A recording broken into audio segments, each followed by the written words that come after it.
ผมว่าจะไม่ด่าใครจะไม่ด่าใครวะบ้านนักยอมจะผม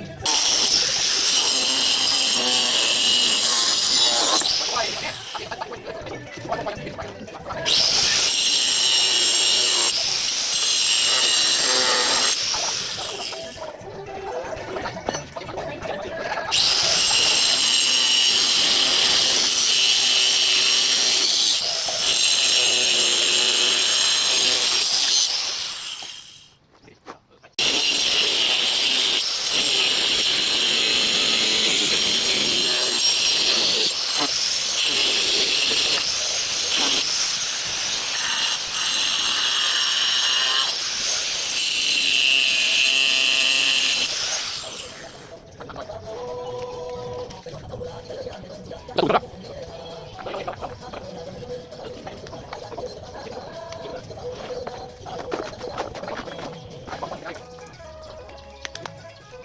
ไปแล้วไม่นั่งกับเขาว่าบ้านเราควายอันยังกินอันนี้เพื่อนบ้านเราไม่ได้ด่าเลยเราไม่บ้านเราดู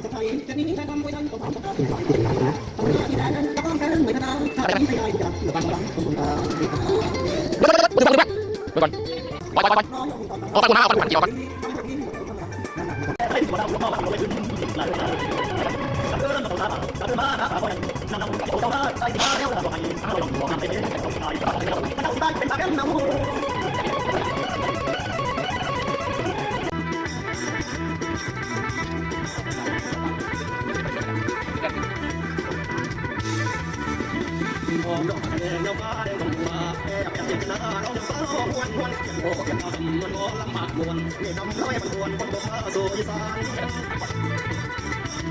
อยากกับแอร์ดูฝนและเกี่ยวกับการวายดูเสียงจากการเ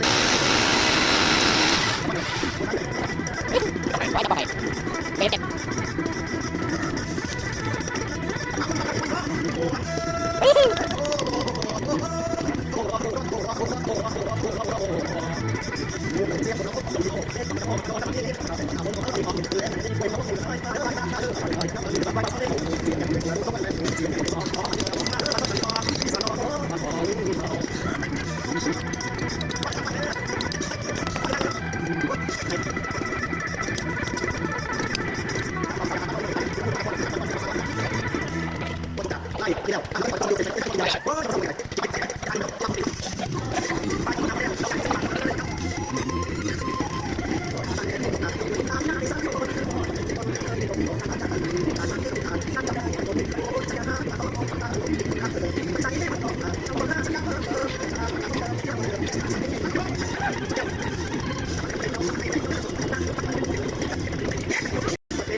แต่ไม่ต้องจีบเขาต่อหรอก